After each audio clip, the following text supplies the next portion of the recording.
our online handle, and also YouTube as Twitter as it were.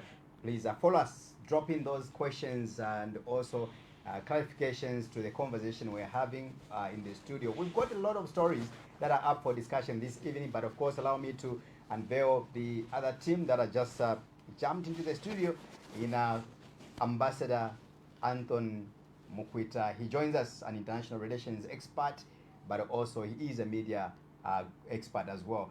Ambassador, welcome, and good evening to you. Looking so nice. IAP. Me, when I grow up, I want to look the way you do, you know.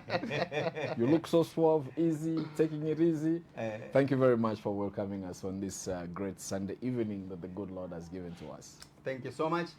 Of course, Ambassador is sitting next to the man himself in PK, or Pastor Kenneth Mambwe. He joins us in the studio as usual, making our conversation very easy. You know, it becomes very easy for me to just read through these topics, because my job really just to read through, and we leave it to PK, we leave it to Ambassador, we leave it to Comrade Mike Sichula for analyzing or analysis. PK, welcome, and happy Sunday to you. Good evening. Good evening, IP, and happy Sunday to you as well, and good evening to our esteemed viewers, wherever you may be catching us from. Beautiful. Let's get into the stories we have in the studio. We did see last week President Akandesham, of course, making quite a number of appointments. We talk about at the Judiciary, we're talking about the High Court, and also he went further to appoint people at the Electoral Commission of Zambia, as it were, ahead of course, the elections. Now, what is quite interesting that the move by President Akandeshama to have appointed, quite a number of judges at the High Court level brings a lot of conversation. You know, a lot of critics, a lot of also, analysis. Different minds, experts have also dived into this issue, weighed in to give their own opinion regarding this matter. But remember, these are just basically views, different views, because we live in a democratic nation. So others may support, others may not support these appointments. But what is important is to critically look at who is being appointed. Are these appointments in line or in sync with the Zambian constitution, which calls for a balanced, regional balance, and also matters to do with persons with disabilities. So we always go to the constitution to look at the actions being made by the president, and later on begin to analyze these issues. Mike Sichula, your quick bite over this matter. Well, it is interesting to see that as Parliament to be dissolving next month, there are a lot of appointments that have been made. So one will be thinking and wondering why are you doing them at the last minute? And we have seen during this period of time, when you go to Parliament, Parliament is now, you can clearly see a certain section of Parliament has moved or taken themselves to the governing party. Correct. And now when you begin to appoint these people, it is certainly clear that these persons will be ratified and no one will not be ratified.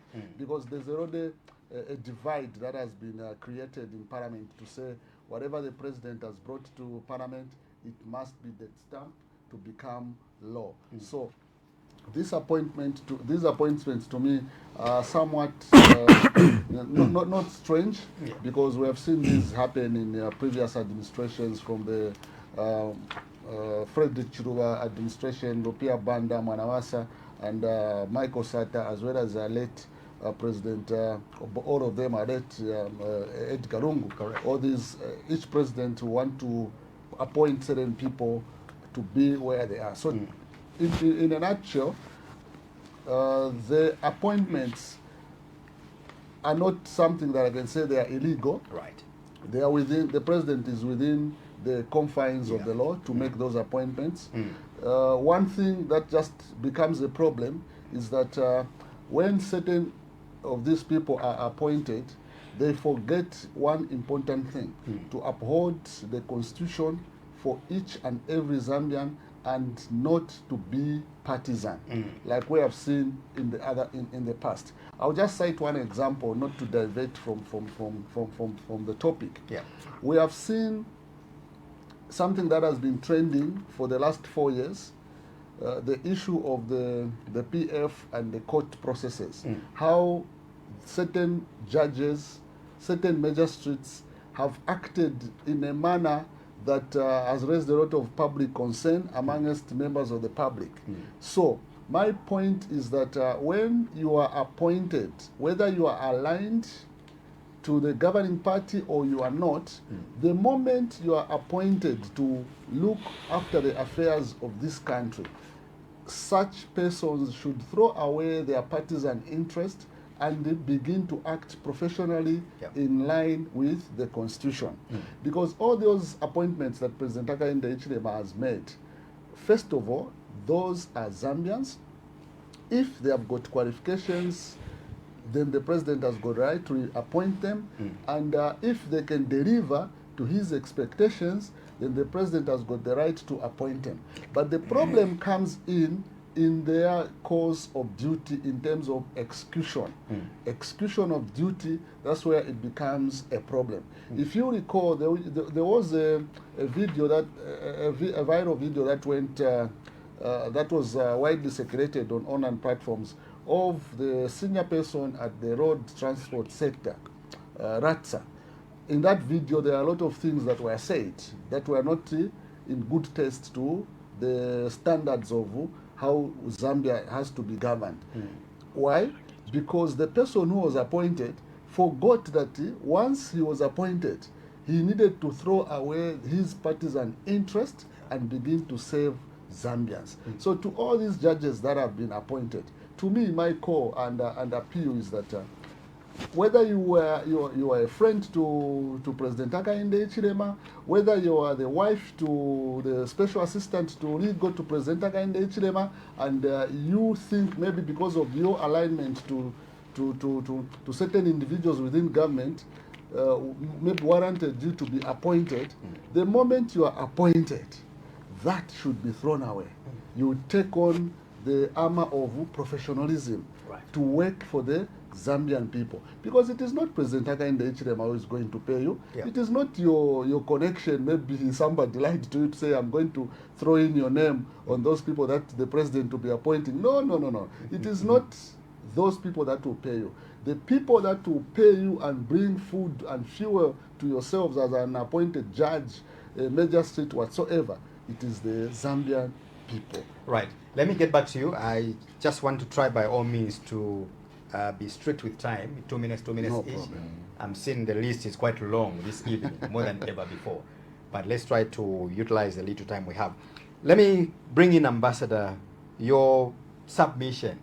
When you looked at the people who were appointed by the president last week, what is there to analyze? What should Zambians, look forward to from where you stand? Thank you very much for the passing of the microphone by IP, our host. I have taken a totally different... please forgive me for... I think we're in Jamba somewhere. I think so. You wash out.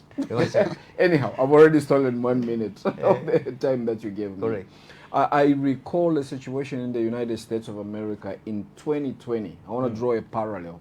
Right. So President Donald Trump has a vacancy. In fact, I think he had 3 to fill in. But he would be going into the elections the next year in 2021, and he decides to replace a very respected judge called Greta Ben Ginsburg with Judge Amy. And there were huge questions that arose. The reason I give this is because the United States is what we have used for a long time as the yardstick for democracy. And Judge Greta Ben Jones, I've forgotten her name again. She keeps coming in. Great old woman. Her wish was that she should not be replaced until President Trump left office. But her wish died with her. The reason I give this is I'm looking at the fact that we're remaining with 4 months only before we can go to the August 13 polls. So my mind races and I'm asking myself, why is President Hakainde Hichilema in a hurry to decide to replace? How many judges are there, Wapike? 20? More than 20. More than 20. Yes. So I have decided, because of also my international relations background and finance background, to look at how much this may cost. So the average salary of a judge, the lowest is 30,000 kwacha per month, and the highest is about 35,000 kwacha. The Chief Justice gets annually about 540,000 kwacha. So you can divide that by 12. But all this is minus what they get in terms of fuel allowance, housing allowance, and an allowance for the fact that for you to be a judge, you are not practicing. So they get paid for not practicing. Even dull ones who would never even had a client when they were working, they get paid. Serious, huh? Yeah, they get paid. It's part of the conditions. It's called a non-practice allowance. Wow. So, you know, when I look at all this, I am thinking, why is the government of Zambia deciding to increase the expenditure to get more money for them, the taxpayers, 4 months before we go to elections, when they have just decided to go to Parliament and seek permission to spend more because now we're going to import fuel at a higher price and other things are coming in? I look at one judge at 35,000 kwacha per month, it comes to about 400,000. I look at just 20, that's about 8.4 million kwacha per year for just 20.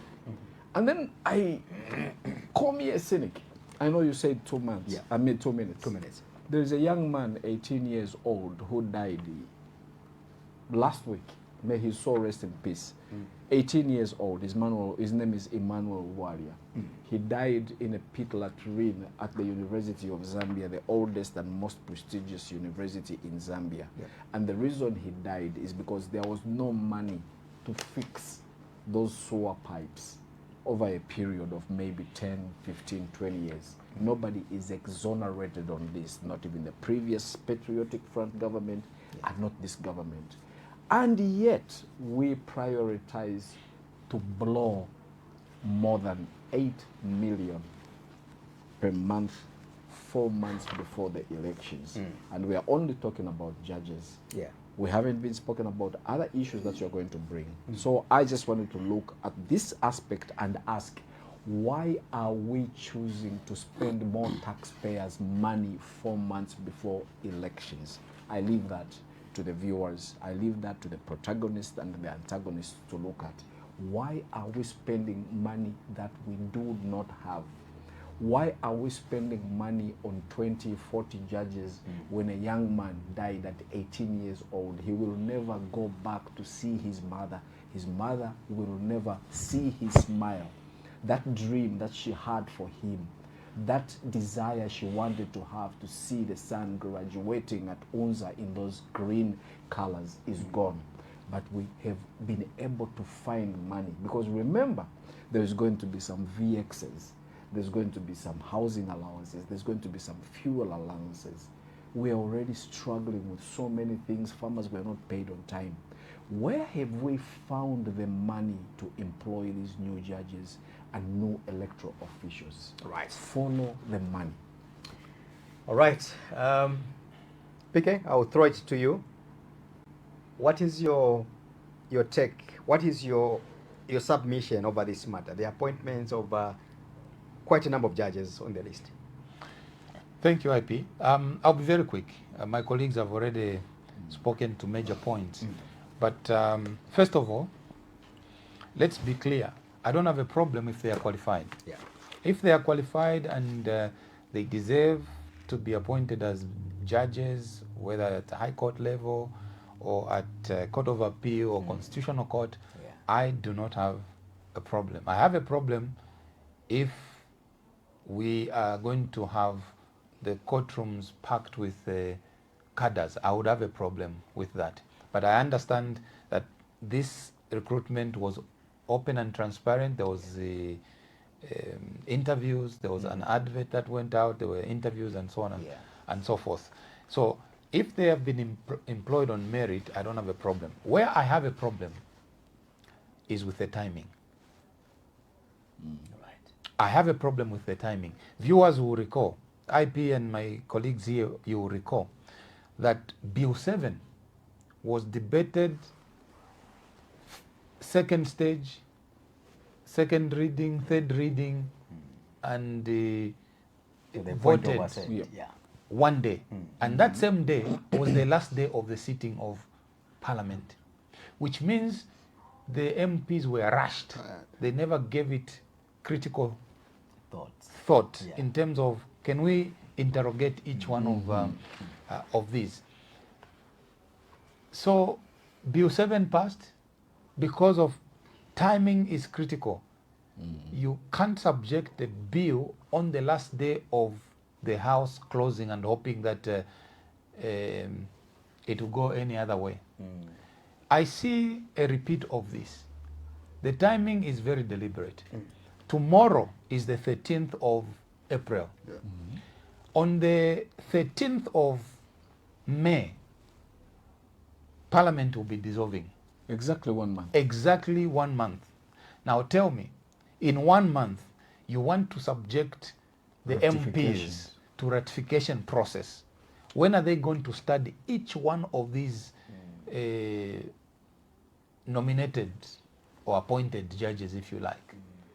What time do they have? They'll be rushing. Oh, we need to dissolve. Let's quickly ratify. That's mounting more pressure now on the It's members of mounting. It's a Parliament. psychological issue that the schemers of all of this have done, so that the MPs will be under duress to ratify and get along with whatever they want. Remember this, IPN. Remember this, dear viewers, that you have seen that independent members of Parliament, as well as those from the Patriotic Front, some of them have already crossed Yes. the floor. Even those who may not have crossed the floor but are in negotiations of adoption, we want to demonstrate support of the government through the voting or ratification process. If I stay away, I abstain, I don't ratify, I may not be Considered. adopted. You understand? So there is a psychological game at play here. Lastly, to the timing, you can't have more than 20, 30, others are saying 40 judges appointed in one stroke. And they have to be ratified within this limited period of time. When you have 4 months to an election, remember 14 days is 14 days. Yeah. Because as you are going to an election, it is expected that maybe there will be a rerun. Maybe there will be some petitions. All those petitions and whatever will be adjudicated upon by a new crop of judges. Tell me what's at the back of their mind. I've just been promoted. Appointed. Right. I've just been given a job. Yes, maybe I should look away from what the law says and let me look at what my pocket is saying now, that I have been given a chance. All of these things, we cannot wash them out. I mean, wish them away. We cannot ignore them. They are factors. They speak to the timing, how critical the timing is. But as I said in my conclusion now, is that if they qualify, I don't have a them problem. have the I job. have a problem with the timing.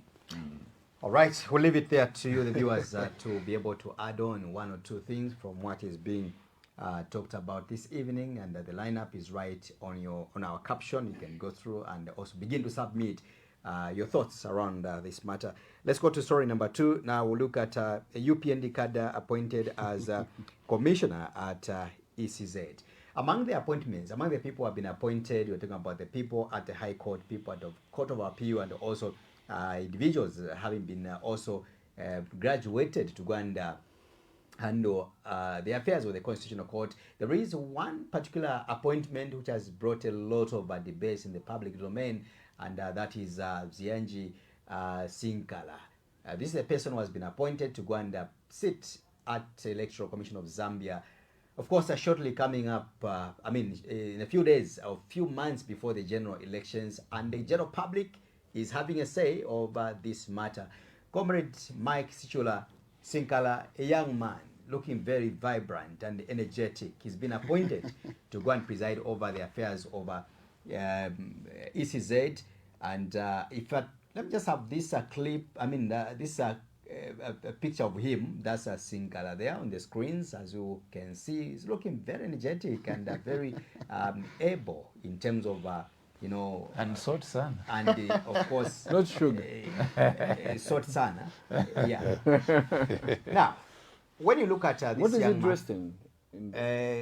yeah, so that's a UPND Ligaria. We are talking about a person who is said to have been aspiring or to be aspiring in Luanja on the Copper Belt province.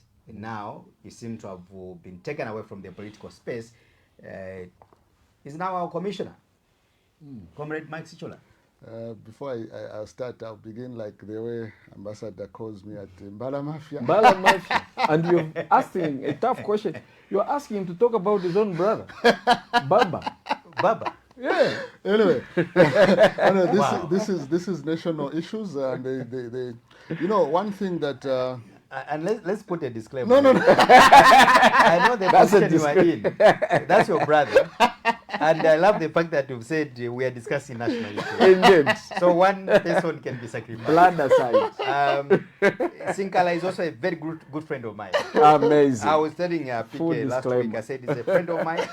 And we know each other very well. But like they say, the 20 million Zambians could be more important than Yeah, one than our person. family That's how relations it goes. and friendships. Let's begin from there. So, what the UPND is doing, they are using national state institutions to solve political problems. Yeah. Mr. Sinkala is one of those candidates that was aspiring in Luansha constituency. Then when you go on the ground in Luansha constituency, as well as the current crop of parliamentarians, some of them from many constituencies, including Luansha, were voted for Bill 7.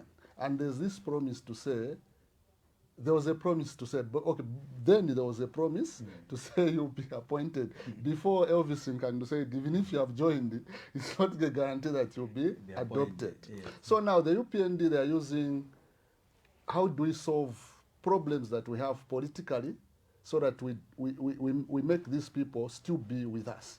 So what do we do? I think Mr. Sinkara, we can take him, we can kill his political ambitions of being a Luansha member of parliament. Let's take him to the Electoral Commission of Zambia, which is going to oversee national elections.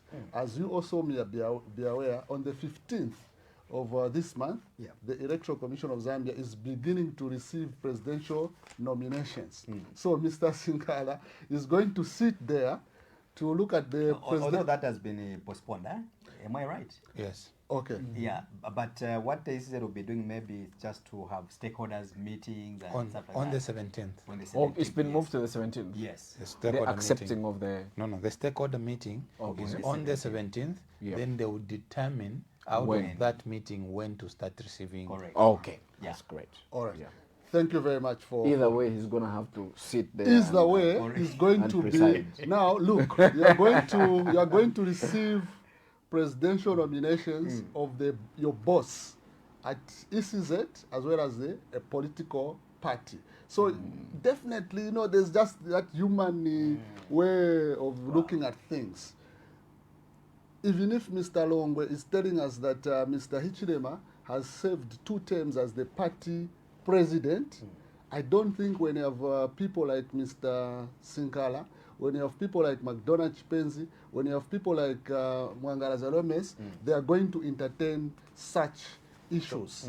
Because they hold their patronage to the appointing authority instead of becoming to act in a professional manner to say, I have been appointed, let me throw this out and now act professionally.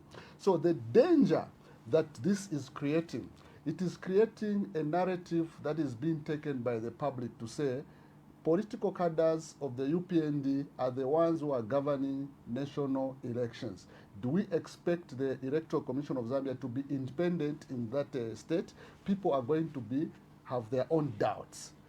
Because where we are coming from, like I did state last week, I did challenge members of the members who are following us, if they can trace any picture of former ECZ commissioners in PF Regalia, you are not going to find any. If any maybe that you can find, maybe that may have been generated by AI. But the original ones, you are not going to find them. Again, I'll conclude by, like what PK said, if he qualifies, there's no harm for him to take up that, because first, again, he's a Zambian, he can take up that position. But the problem that the UPND and the Special Representative Hakainde Hichilema is creating is that is reducing public confidence in the Electoral Commission of Zambia by these appointments. Because when you go to any part of the country, for instance, people know to say Mr. McDonald Chipenzi was supporting the UPND. So whenever there's a dispute in the electoral process, even if Mr. McDonald Chipenzi or Mwangala Zoromes is going to come to explain what a dispute that has arisen, to explain, people already say, no, tikuzivani mwandima wa UPND. Chipenzi has refused that he has never supported the UPND. Do you agree to that? I think the viewers, I throw it to the viewers because we saw Mr. Chipenzi canvass for votes in Chirundu, where he did not perform very well. The people in Chirundu did not know him. So in the primaries, he lost. So that's the danger that President Hakainde is creating, is reducing public confidence in state institutions through these appointments of non-political cadres to sit on institutions that are going to govern on a sensitive issue like the general elections. Ambassador, your 2 minutes starts now. I will actually reduce it for the sake of expedience, because Yas Chura has spoken very well, as usual, again, over his Baba friend. Again, it's timing to borrow also from Pastor Kennedy Mamboy. Why now, 4 months before this crucial poll is coming on, should you be increasing the taxpayers' expenditure? I don't understand why we should be having Mr. Sinkala coming on board, getting a brand new VX. I have nothing against luxury. I love it a lot myself. And, but there is lots of other priorities. Like I have already adequately spoken regarding the recruitment of the judges. Is it necessary, Mr. President, is it necessary, the recruiting officers, to get this energetic young man into a job 4 months before the elections? People will ask, does he have a special assignment? What is he beefing up? Does he bring to the table? In my view, this appointment could have waited for after August 13. It is the same view that I hold about the judges that have just ballooned the amount of money we're going to be paid at a time that we have gone to the National Assembly, to Parliament at least twice to ask to spend more. So we are living beyond our means, and it's also at a time that we have failed to pay farmers on time. So for me, I keep bringing it back again, apart from the partisan issues, I keep bringing it back to the fact that we should be prudent in our expenditure. I don't think I don't think it was necessary to recruit so many judges right away, and I don't think it was necessary to bring in the commissioner. I know that justice delayed is justice denied, and I also know that an election doesn't just have to be free, but it has to be seen to be free and fair. But the timing, in my words, to follow where the pastor was talking about, is wrong, because when you do things in haste, it appears you raise the ant for people to speculate. The members say, "Infula pakuya, epoeone fisabo." Like when the rain is going, that's when like it distracts staff the most. So are we witnessing a destruction right in our very front eyes or not? I don't know. As Trump would say, I don't know. Maybe we are. Maybe we are not. Yeah.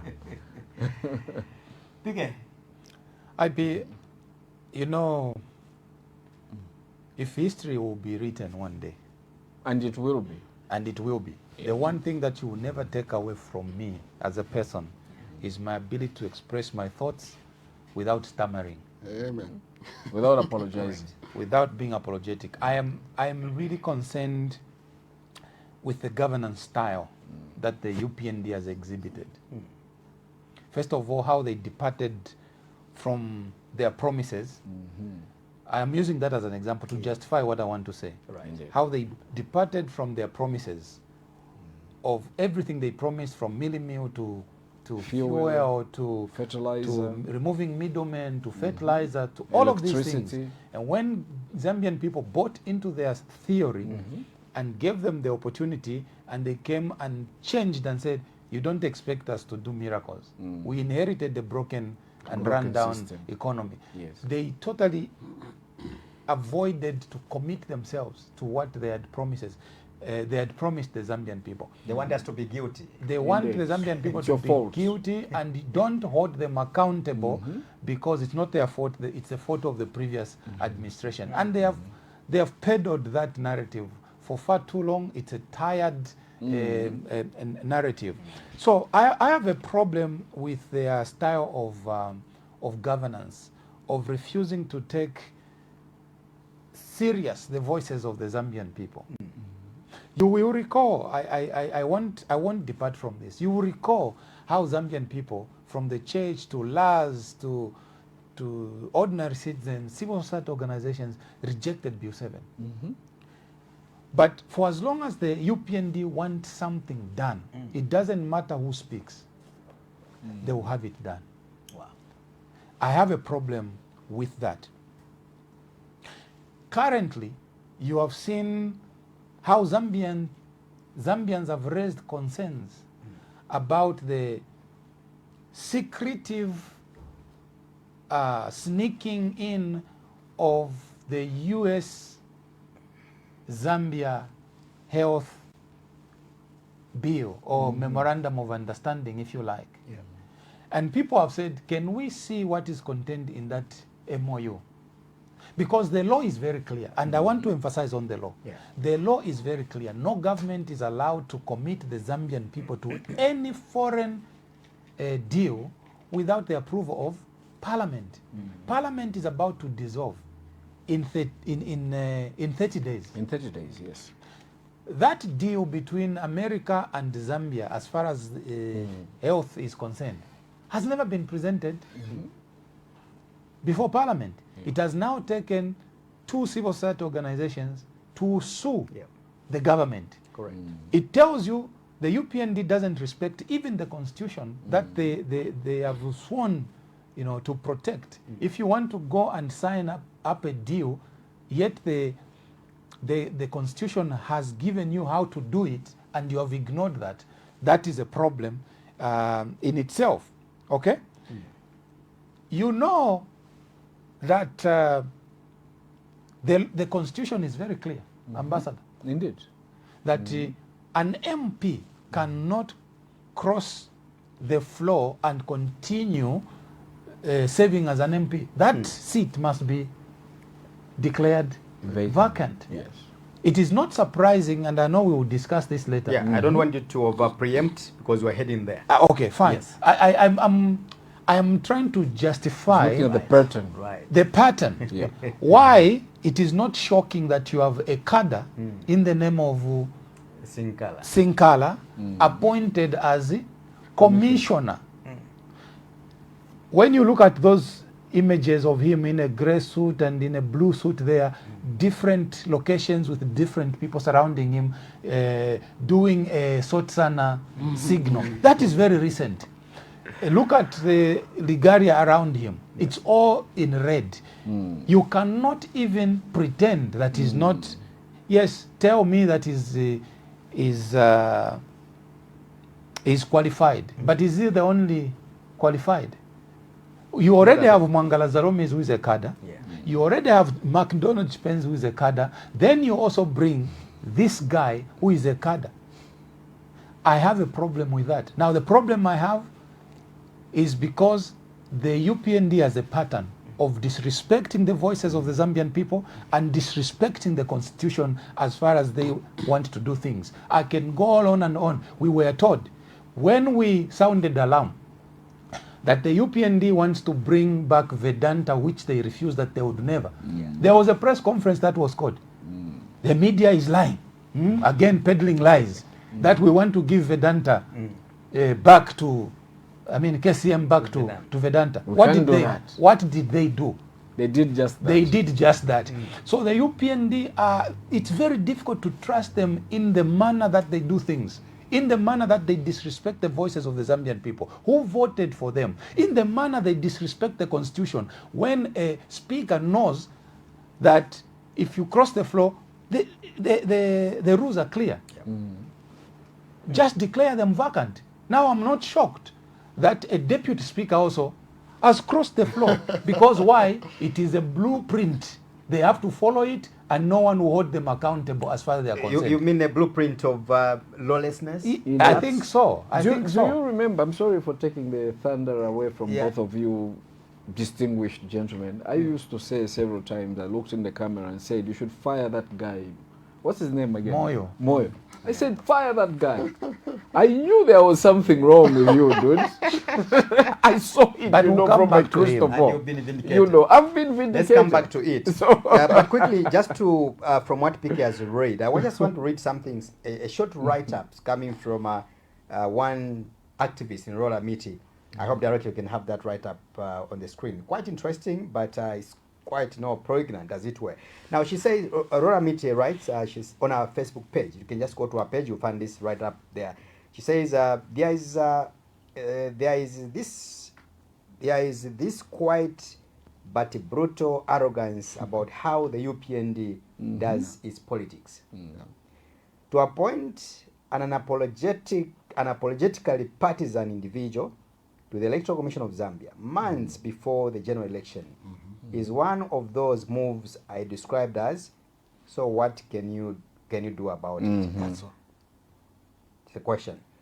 Mr. Sinkala joins Mr. Chipenzi on ECZ as a person who tried to contest elections on the ruling party ticket. The two must now decide the impartiality, solidarity, and the credibility of elections against their former political rivals. Yeah, that's Aurora Miti there. Yeah, so She's saying something. So she's very right. And as I learned, IP, on this particular issue, is to say, are you surprised that for the first time in the history of Zambia, you have a secret recruitment of police officers? When that has never happened. These things are subject to public scrutiny. And they're supposed to be publicly advertised. Every Zambian must participate. Yes. But not for the UPND. They are a special case. I don't think the UPND has any respect for the law or the norms of a nation to recruit over 3,000 police officers secretly. It is also on our discussion. But I have said all of these things so that no one should accuse me of accusing the UPND of who they are not and what they have not been doing. Right. I can justify everything and much more of how they've totally disregarded the voices of the Zambian people and how they've disregarded the law and how things should be done. Right. Let's move on, gentlemen, to another story. Headline, we look at UPND member Chileshe, that's Cosmas Chileshe there, advocates for the abolishment of presidential term limits. The UPND, of course, keeps on making headlines in a different manner. Others will say in a negative manner, some way it's it's a situation whereby you are making news, but in a very bad way. Always, that's what is happening here. Now, Cosmas Chileshe says he would want, or he would propose to have a presidential term limit to be scrapped off. Now we're talking about a two presidential term limit for each sitting president, to be scrapped off and leave it open. That's what he's suggesting as Mr. Cosmas Chileshe there. Mike Sichula, maybe before that, let's just have this clip so that we justify what we're talking about. Unless himself, he comes out and says, no, it's not me. This particular point when I was speaking, I was AI. Nesubale Ipusha for 7 years in Zimbabwe. If what we would want to do or for twinga temwa or la temwa inofuninga temwa chava kuchiro kula fumia po 5 years cycle kufumia po fiama term limit. If you had 2 term being elected to a constitutional mandate of 5 years for 2 terms. Fumia po term cycle 5 years kutia shala. Iyo term emaka mfile mwapela abekala chalo ukusala whether balefwa yo muntu nangola yo dan kubika po chumuita term icho chikafuilisha tatwa tetuchinje na cycle from 5 to 7 ngafintu ba Zimbabwe balechita 5 year cycle kuti yashala kufumia po fe chidamuita term limit so that nangula chafika mu 2031 yo term limit tapali abantu bakakwata insambo yakoba ba president Chilematawe tatule mifuaya democracy tulanda punga tulanda democracy you give amaka kubantu not ukubika po ifunde lya kukanya umuntu ukwete abilities leadership quality chemoneka bakateka bayikirema tuli nabo na mu 2031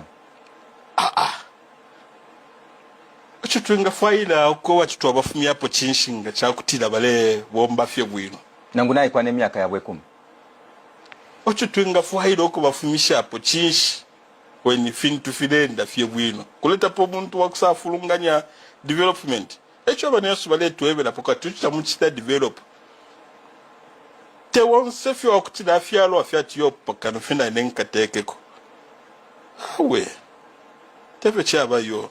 Thank you so much, Director, for that. Mike Sichula, 2 minutes starts now. It's the sad state of affairs that we are going to have young individuals like Mr. Cosmas Chileshe coming up with such ideas. I want to remind the UPND, even if Mr. Cosmas Chileshe has written another statement saying that he did not imply, or more or less saying what he said was a personal suggestion. But however, even if it's a personal suggestion, But he's a public figure. He's a public and he figure. said it on a public forum. And yes, and it belongs to the UPND. So whatever he said there would definitely be attached to say this must be something that the UPND officials within their corridors they're talking about. Yeah. But I want to remind the Zambian people and Mr. Chileshe himself to say the Zambian people in 1991 dealt away with the first republic of Dr. Kaunda because President Kaunda had ruled Zambia for 27 years. They said it was too much. We needed to have a change. And this is why we came to the democratic society, where now, instead of someone ruling as long as they wish, we now had 5 years. So to go back to what we discarded, I think Mr. Chileshe should be, there must be something wrong with him and even the UPND. They are taking Zambians for granted. Because look, there is, if you cannot complete your mandate, or if you cannot complete whatever you promised people within 5 years, you have one free window, which is your second term. If you cannot complete, what you need to do is work very hard as a presidential candidate to ensure that your political party is not booted out, so that we maintain the 2-term limit for a presidential candidate. Unlike removing the 2-term so that someone can rule for as long as 5 terms or 6 terms, that is out of what we came out in 1991. Then this statement, I will not take it as a personal statement, and I'll not take it lightly, because we in our first topic, we spoke about appointment of judges. What is the UPND doing? They are trying to consolidate power in the judiciary. They have appointed judges who, in case of anything, when there are court issues, the UPND they'll be very safe to say, okay, if the case goes to court, the people that are there were appointed by this president. They're appointed by the UPND administration. That is something that is very key. Then our second topic, we're talking about UPND non-cadres being appointed at the ECZ. What is the UPND doing? They are trying to consolidate power again in the electoral system. So whatever can happen there, the UPND will comfortably be at home and call someone at ECZ to say what is happening there. I think what is happening there shouldn't be happening because the people that you have appointed there are coming from your camp. So two things are very key here. The UPND is consolidating their system within the judiciary. Then when you go to the Electoral Commission of Zambia, they are consolidating the same thing. Already in Parliament, they have managed to have Bill 7 in place.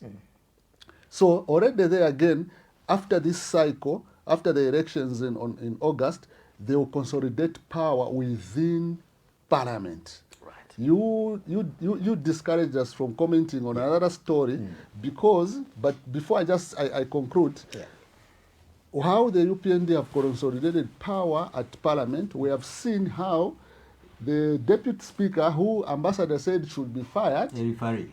someone who is supposed to be a referee has already closed the floor before Parliament is dissolved.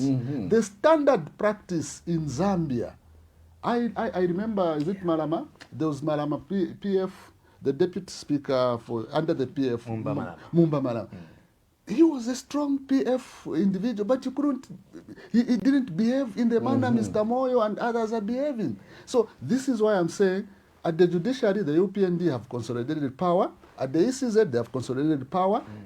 In Parliament, they have consolidated power. So, like others have said, when someone does not become a dictator from nowhere, they begin in a strategic way. When you look at Mussolini or Hitler, there were policies that people were praising Hitler. You know what I mean? Hail Hitler. But there were certain institutions that he had consolidated power. Even if you are displeased with Hitler, you will not go anywhere. Right. Ambassador, I will jump it. Let me go to PK and then I'll finish with you. Please go ahead. PK, you can take it up. IP, this issue of term limit, again, I speak to the timing. This gentleman, Chileshe, was in PF. They appointed him to go and serve in Washington, D.C. as a press attaché. As a press attaché. When PF lost power, he came back. He didn't know where to start from. Typical of most politicians, he had to forgo what he believed were the fundamentals that made him to support the PF, and quickly became a chameleon and adopted the UPND manifesto that he was denouncing when he was in power. So now he has worked his way into the media team, in fact on the presidential media team side. He is very well placed to begin the conversation of no term limit. He's not speaking from without. No, he's not speaking from without. He is on the presidential media team. And he is the right person to start this conversation because he is not originally from the UPND. They can come and say he is really not our member. So what he is speaking is not us. But they planted a thought in him. I mean, I'm being an analyst here. Indeed. So when he says that, remember, there is something that has already been achieved. When people were objecting Bill 7, one of the things that Bill 7 achieved was to abolish the term limit for mayors and the chairpersons. As things stand today, there is no term limit for chairpersons and for mayors because of Bill 7. So now we are close to an election, and the UPND thinks that the President Hakainde Hichilema is going to be voted for his second and last term. But they would rather he continues. They already planted a thought by making sure that there is inconsistency in what the law says about the presidential term limit and in what now the new law through Bill 7 says about chairpersons and mayors. So the thinking of Chileshe and all the people who crafted Bill 7 is to say, if and when Mr. Hakainde Hichilema wins for his last term, remember the configuration of parliament has changed. You have many numbers because of Bill 7 that guarantees him all these other additional nominated members of parliament. Members of parliament. Yeah. Okay? And apart from nominated members of parliament, the proportional representation who will also be on his side. When that happens, Zambians hear me, when that happens, what is going to happen that Mr. Hakainde Hichilema in his last term will have majority in parliament. There will be someone on the floor of the house who will raise an order or whatever they call it to say, why must we have inconsistency in the term limits? Chairpersons don't have term limits. Mayors don't have term limits. Why should the president have a term limit? At that stage, the law is bound to be changed to allow what Sishuashua is calling Wamuyayaya. I read an article from Sishuashua where he said prepare for a Wamuyayaya. So if President Hichilema wins for the second and last term, they are going to push potentially for the same thing they pushed in Bill 7 to remove a term limit for the council chairperson and mayors. It was not coincidentally.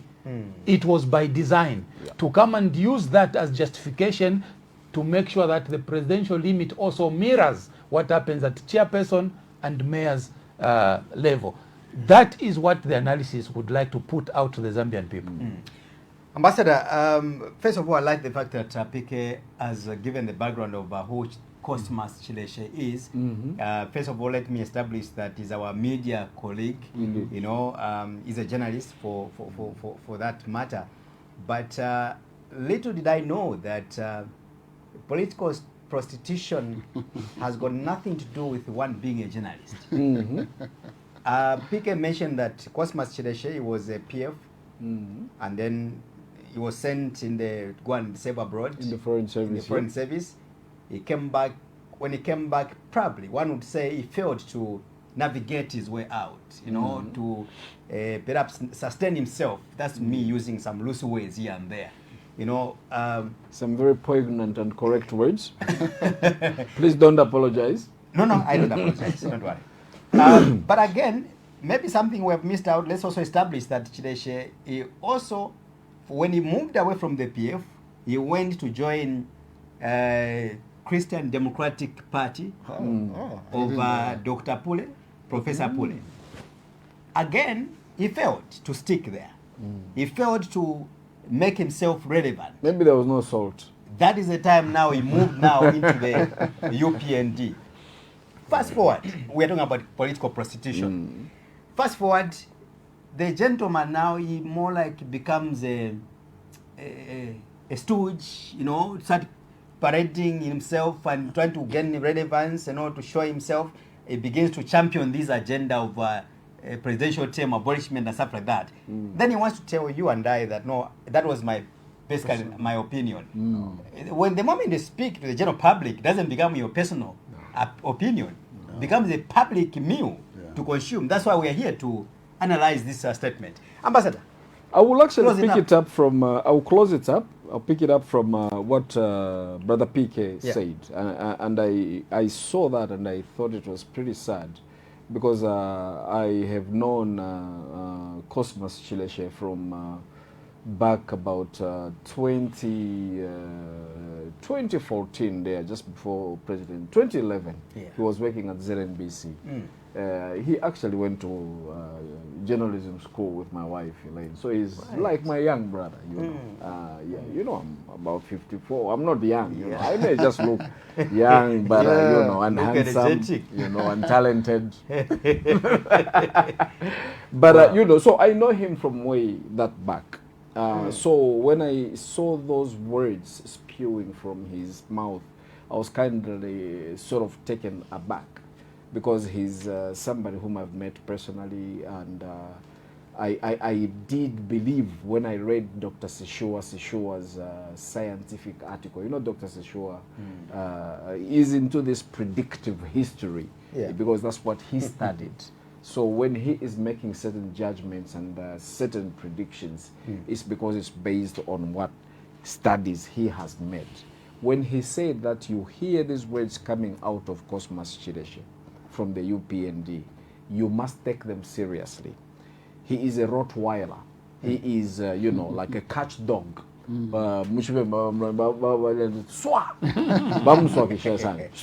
you know, Cosmas, swah, go and pick up that ball. Yeah, go and start. You are talking about use what I call useful idiot. Cadres. Or useful cadre. Yes. But useful idiot. Useful cadres. idiot is not an insult for Cosmas. Useful idiot means when they need somebody to say something they cannot say for a certain reason, they use people like you, because you are weak in the party. You don't really belong to the party. They can't trust you because you have already betrayed the people you used to work with, and now you are with them. They'll say, but they're show going to your have to use you, and you have to be relevant. So you have to do some deeper introspection. If you are doing a strategic job, maybe you're not, but if you have to show that you have totally abandoned the beliefs and ideologies that you have, then you become a useful idiot. And Dr. Sishua mentioned something very, very crucial, very poignant. He said the selection of using Cosmas Chideshe to bring out this statement, to throw out the gauntlet, was deliberate and scientific. Cosmas Chideshe is Bemba, and the UPND is known to be politically, this is a factual thing. Let's not forget this. Like in the United States, there's the blue states, and the red states. That means there is the Democrats and there is the Republicans. Even in, right here in Zambia, we have the UPND, which has predominantly been Zambezi, Southern Province, Northwestern Province, and Western Province, where I personally come from myself. And then the Patriotic Front has been also known to be you know, northern-centric. So these are facts we should put on the table. So if you want to make that message sound authentic, that this message is not laced in any ulterior motives, of course you get a Bemba to say that Tonga should continue. That's what Dr. Sishua was saying. Politicians do sometimes. That's what they do sometimes. You know, it's called a ruse. It's called a red herring. It's called, you know, just scattering a couple of bullets around, so that you don't really know where they're going. Like Captain Katongo would say, who is that soccer captain? The one who helped us win the Christopher Katongo. You know, even when I'm there, I'm not there. Even when I'm there, I'm not there. So in short, all I'm saying is we should not discard, we should not ignore what Cosmas Chideshe said.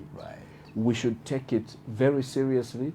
If I were one of the guys in the Socialist Party, in the Tonse Alliance, in the Citizens First, I would do what Hari Kalava has done, the brother would do. I would immediately write the Electoral Commission of Zambia or challenge the Law Association of Zambia and say, can you please interpret to us what this statement means? Should we have something to worry about? We end there. Thank you so much, Ambassador, for that. You know, even when I'm there, I'm not there. Nangu ndipopalia lishishiripo. It's the people talking. Mune mbwena hapa ileka shindipalia. Even when I'm there. I know, but to Navaland. It's the people wants me to go for a third term. Like Kelvin Sampa said, it's simple. My job is simple. Where is it now? Well, I don't know. In jail. He's doing the job in jail. His job is simple. Let's go to another story, gentlemen. We'll look at the Citizens First and President Harry Kalaba, of course, was I raised. spoke too early. Exactly, you preempted a bit. I should probably pick it up first. You will. An alarm over electoral integrity and rise to the African Union for intervention. Now, they are about a few months again before the general election, and a lot is happening. Zambia's, political landscape so far, stakeholders still strongly feel that the elections in Zambia may not be free and fair as it were, and of course, Citizens First, President Harry Kalaba and his team, they have decided to take a step further by engaging other international stakeholders to quickly set their eyes on the Zambian, electoral body. Ambassador, let me start with you. Please, thank you very much for stealing the thunder from beneath your wings. There is something you gotta say about Citizens First President Harry Kalaba. Whether you like him or not, call him arrogant if you like, and call him, hard-nosed. But one thing I have known, I worked as an ambassador in one of the biggest missions in the whole country, and I knew him first when I was also managing director of the Zambia Daily Mail, and our relationship continued to the time I was in Sweden as acting head of mission, and up to Berlin when I was head of mission. And one thing I have seen about him is he's consistent. When he bites, he sticks in the teeth, and he continues on that particular path. From the time that you saw him resign from the Patriotic Front, leaving one of the most lucrative jobs, for reasons that he gave, they're in the public domain, he has kept a persistent path. He even contested an election and became number 3 in that race. Some people say it was a distant third away, but third is third. You cannot say it's fourth. He actually beat some people that had already been in the race and in the fight longer than him. So what I'm trying to say is what he did, we saw one politician, and I'm a communication strategist like brother, Pastor PK. By the way, I didn't tell you, you're looking resplendent today in the military green suit. I don't know whether you want to join Commander Solochi, Oziele, or both. But I just had to mention this. Commander Kuishiva. Commander Kuishiva. So he has been consistent, and he knows, I think, what is called, what we would call in communications, advocacy politics. So he does not only talk about something when he wants something to change. And you have to listen to me, other politicians. What he does is, if he's going to say, no, we are concerned about the fact that Emmanuel Boalia died in a pit latrine at University of Zambia because of non-investment in the latrine system or the sanitation system in the University of Zambia. He doesn't stop at that. He will write a letter either to the Minister of Education or to the Chancellor. That way you keep a record. And this is what we have seen him do. It is highly commendable, Honorable Kalaba. This is what we have seen him do when he makes a complaint that we see the democratic space shrinking. We want this to change. He has followed it up with a letter to the African Union, to the Southern African Development Community, and to several others. That way you keep a record. And this is free advice to many politicians. And I have seen the other person who does this is my old friend and brother, Honorable Brian Mundovile. I saw also recently he issued statements where he had met the European Union and put his complaints over. And I've seen him, I've watched him recently. Great program, by the way, again, Pastor Kennedy Mambwe on the state of the nation, where he repeated these issues. If you want a political change, you gotta be the change first. And this is what Harry Kalaba and Brian Mundovile have been trying to do. if anybody had to ask me for my free one-on-way on what happens, I actually believe that if we had people like Honorable Mundovile and Honorable Hari Kalava and Honorable Fred Membe and a few others get together, Makebi Zulu, in order to strengthen the opposition. I hope I'm not diverting, but I'm talking about advocacy politics here.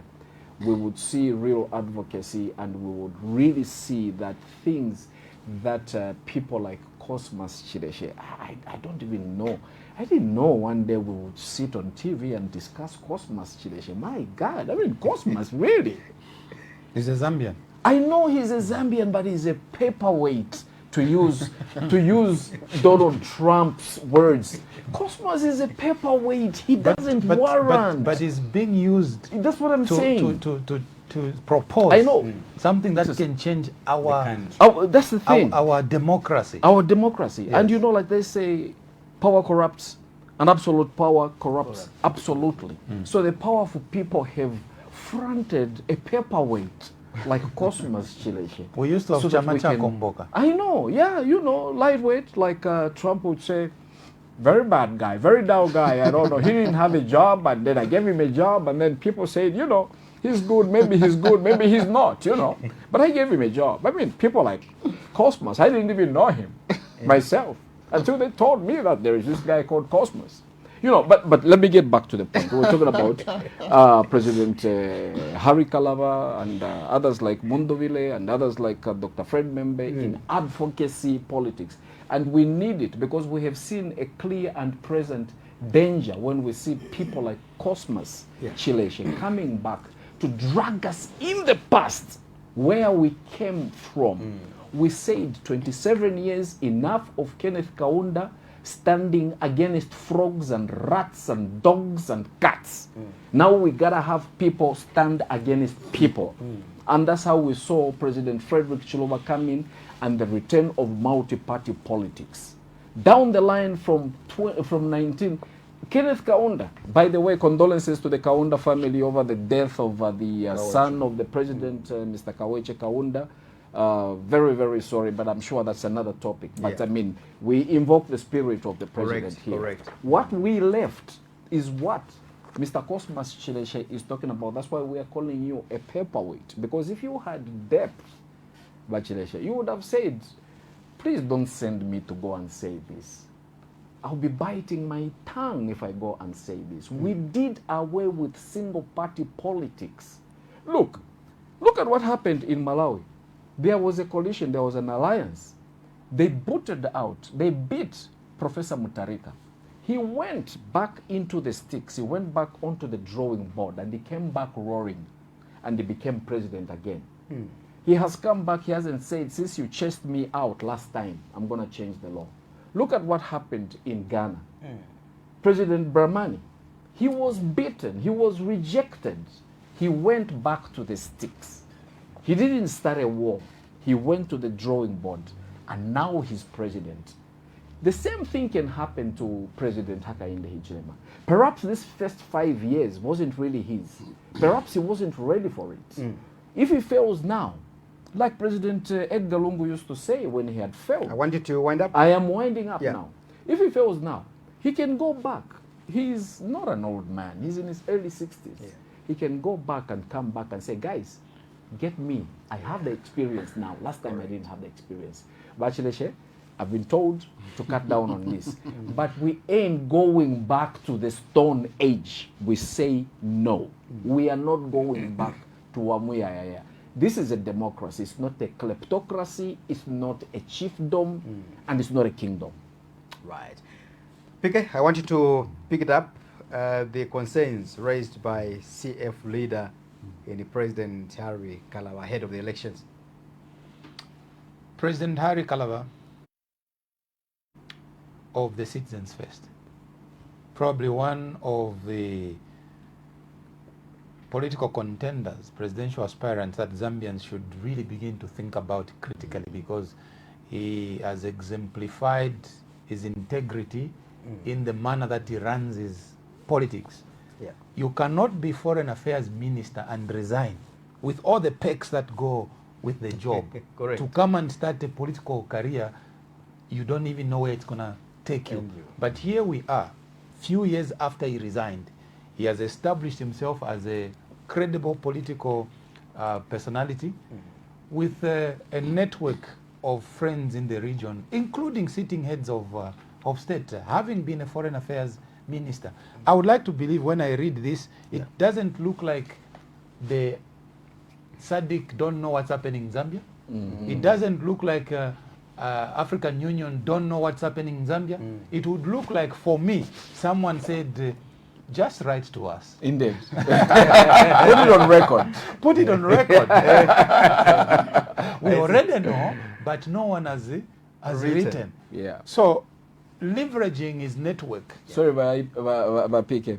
It's like IP going for a job interview at CNN. They said, no, we already know about you. Just put it in writing so that we can have something for the file. Yes. So away from giving him all the kudos, let me speak specifically to this letter. Right. It is very important that Zambia begins to put these things on record. Indeed. Because when the Human Rights Watch writes and says, Zambia, you are regressing in terms of human rights, we take it for granted.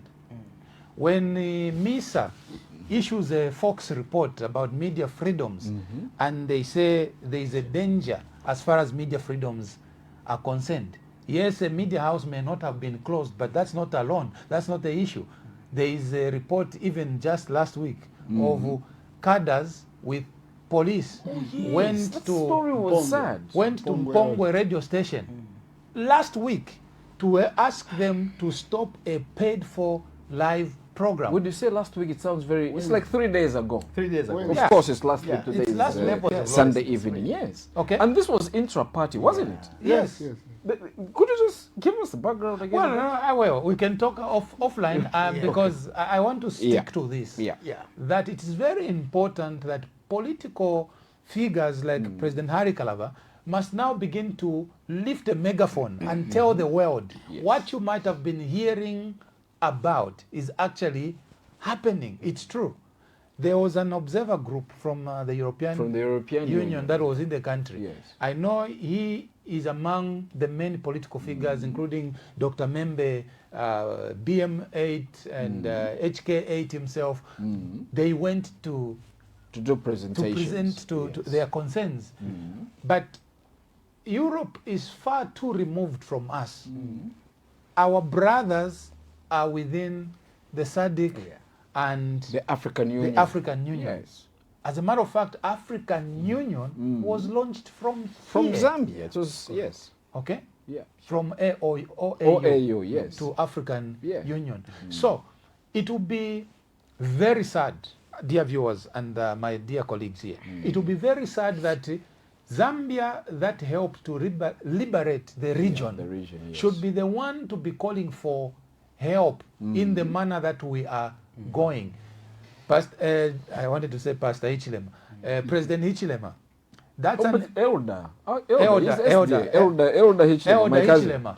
That would be an indictment on your leadership. If Kaunda liberated Zambia and Zambia has remained a beacon of peace, for us, under your regime, to begin to force your political competitors writing to AU and SADC and everyone else to say, come and help us. That is not a good thing on your CV as a president. You may need to rethink that. It is not a good thing. It's not a good thing at all. We all must be clapping here to say President Hichilema is He's the man. Yes. We must all be... It's the embodiment of Kenneth Kaunda. Exactly. Yes. I mean, in the UK... Or the embodiment of Harry Mwanga in the USA. In the USA. For those who are saying you can't develop for 10 years. USA, they have got only 2 terms, 4 years. Yes. Not even 5. Not even 5. Yes. 4 years. And you serve 8 years, you're done. You're done. Where is You can't Obama come today? back. Well, he's a lecturer. He's a visiting professor. There he you goes go. around shaking hands. So those of you that are contemplating to say, no, Zambia is in the right hands. Yes, it is in the right hands, but only 2 terms. Indeed. Period. That's what the law says. Anyone who attempts to change the law, yes, the EU must come. The Africa SADC Union must come, yes. Africa Union must come. And the Zambian people in August, if that is what it takes, you must vote and vote out the UPND, because it means they want to change the constitution, they want to change the democracy. That someone will accuse me to say, you are campaigning. No, I am not campaigning. I am speaking as a Zambian. And I'm following. You said if. Yes, Yeah, if. yeah. And I'm following look, your submission. the same way we told Chiluba to say you cannot go for a third term. Why should we keep quiet? Because it is President No. Hichilema who is appointing cadres in ECZ? No, sir. We are not scared of our president. He's our president. And in fact, we are his employers. We employed him. The ones who should do his evaluation, it is us. I've been employed before. And here I'm an employer. We have what we call key performance indicators. KPIs. Let me judge your president based on inflation, based on jobs, Job creation, based on poverty industrialization, poverty reduction, and all of these things. But when you are touching the constitution and the appointing cadres at institutions of governance, I have a problem. There's Gideon Boko, I think, from Botswana, who says any president who attempts to run for the second term, that person is an instant failure. Is he right when he say that? He I could. don't know if you have come across that video No, before. But even him wants to run for another wants to. term. So Yeah, maybe so how do we interpret that? he was prophesying that he's a failure himself. Right. Eh, It was a thing where we were told that a greatest talker is what? The greatest lie. Was that Kalimanshi? Yes. Kalimanshi. A Saka cannot be a Can tent. be a tent. Goli Saka, Nishuli Saka, even when you are there, you are not there. When you're a failure, you're a failure. You can have 3 times and still fail. No, but Wapike is still roaring with You thunder. guys, you like digressing. Leave Kalimanshi alone, please. As we are discussing, I'm American, as we are discussing, not a Malebanese. no. We are discussing serious issues. Right. One of the things that President Kalaba, I'm looking at his letter here. Dispatch an agent fact-finding or observer mission to Zambia. Engage your counterpart, His Excellency President Hakainde Hichilema, on the need to safeguard electoral integrity. Encourage measures to restore public confidence in the independence of the Electoral Commission, and it goes on and on. These are key issues that President Hakainde Hichilema should not wait for anyone from outside. His team of advisors should sit him down and say, sir, you have done well, but you're about to lose it if you do not address these issues. 1, 2, 3, 4. One of the things that President Hakainde Hichilema has distinguished, as I submit, one of the things he has distinguished himself with is the lack of change of posture when he has decided on a thing. If he says it's Mwangalaza Romes, it doesn't matter what you say about Mwangalaza Romes. He has chosen. If he says it is your brother, Sinkala, it doesn't matter what everyone else says, he would have decided. Today, as we speak, the president should have told Mr. Jack Mwimbu to say there is a public outcry about this. Can you stop it? But as I speak to you today, we have seen people reporting at Relay. And the president is okay, he's comfortable, he doesn't care about what people are saying about a secret recruitment. It goes back to Rolamit who said the UPND are like that boss who say, so what are you going to talk about? Can you imagine? What can you do? No, it reminds me of the arrogance. President himself. When he says, aikona man. But you're coming back at... I didn't know what he meant. Now, when I see everything happening, President Hakainde Hichilema, I see you. Comrade Mike Sichula, quickly, your take over this issue. You know, electoral integrity, as PK read the letter, when electoral integrity is high, if Mr. Kalaba is going to lose elections, you accept the results. But if electoral integrity is low, there will be voter apathy and there will be a lot of electoral disputes. So this is the importance of Mr. Kalaba writing to the electoral, writing to foreign bodies to say, let Zambia uphold electoral integrity. Because once that is not there, if Mr. Hakainde Hichilema is going to win on August 13, people are still going to have disputes. Why people are going to have disputes? Because of the process leading to the elections. We are just from talking about the appointment of a non-UPND cadre amongst other non-UPND cadre to be head of the Electoral Commission of Zambia. That takes away the electoral integrity. It is the same like IP. You have a football team, I have a football team, then we say let's go to Heroes Stadium. Then it is me who is at home at Heroes Stadium. It is me to appoint referees. It is me to appoint the ball boys. It is me to appoint even the match commissioner. If there will be a penalty that you are going to dispute, because I'm the one who has appointed the referees. You're the ref, you're the side man. You know what I mean? Huh? So it takes away the electoral integrity of an election. This is why Mr. Kalava's position should be taken seriously by President Hakainde Hichilema, because it is not only exposing Zambia's poor governance of elections to the outside world, but it is also telling a story to say, but look, when Mr. Hichilema comes to the AU, he presents himself in such a manner, but what we are receiving from his oppositions, it's something that is contrary to how he presents himself. So Mr. Hichilema needs to understand that when others are complaining, he must listen. Because even him, during the reign of President Edgar Lungu, he wrote to the UN, he wrote to all these foreign bodies complaining. Commonwealth, and we saw Patricia Scotland come to Zambia. We wrote all those letters saying that the Zambian electoral system was under siege. But I don't think Mr. Hakainde Hichilema today could point at any commissioner of the late President Edgar Lungu who was a non-PF cadre.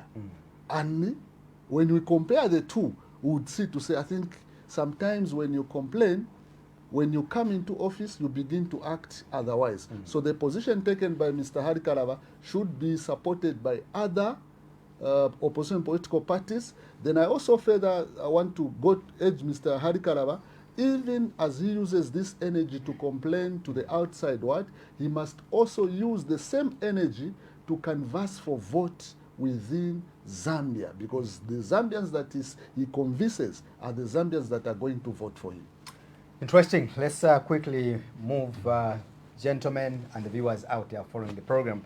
In case you've just joined us, this is the analysis program where we discuss national or governance issues. But of course, remember, our conversation are always blunt, and conversations are always, deep, as it were. So if you are a person that really wants to know nothing but the truth, this is a platform to be. But if you sometimes you feel like agitated, it's very easy for you to step aside just for 1 hour. Then later on, you still come back to the screens. Let's move on to the fifth story. Now, I'll be giving a minute to each one of you so that we quickly cut the rest of the topics that have remained. We'll look at the secret recruitment in the Zambia police. I think this is a story which has been making headlines in the last 1 week in Zambia.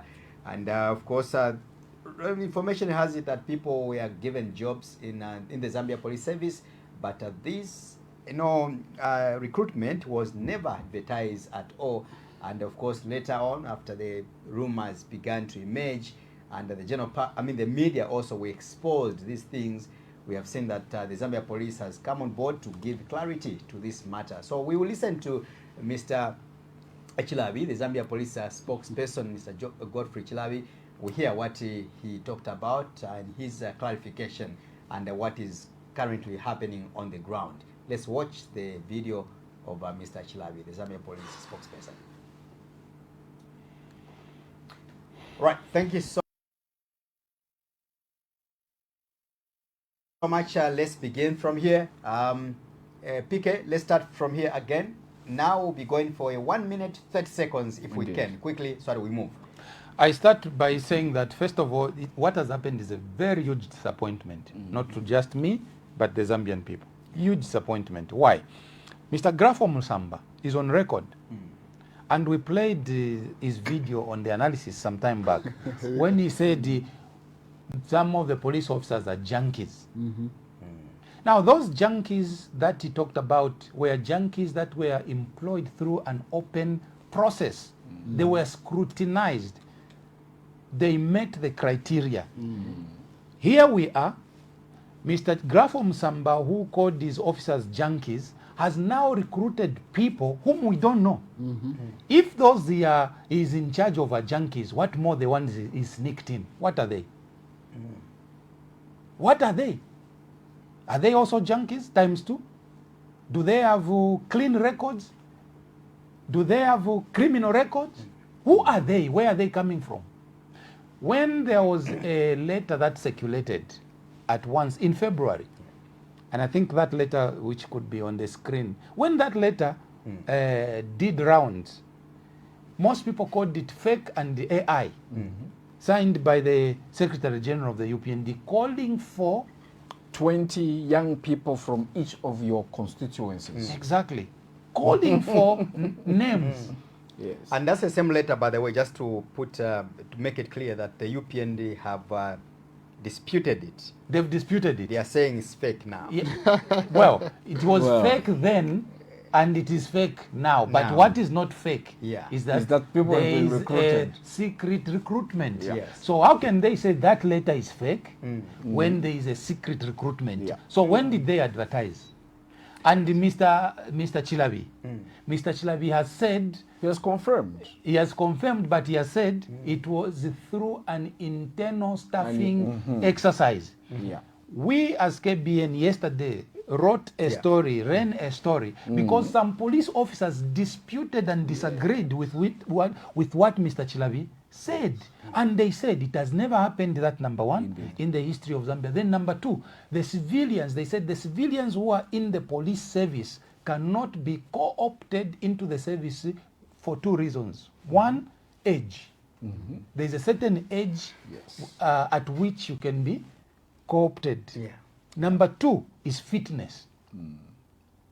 I read that story. Yes, you Yeah. must be fit to be considered fit for the For the police job, yes. exercise. So the police officers themselves have disagreed with what the police command have come up with as justification. So who are we going to believe? The party that has said that letter is fake? They are refusing. Or Mr. Chilabi, who has said it was an internal exercise? Or Mr. Grafo Msamba, who has kept quiet about this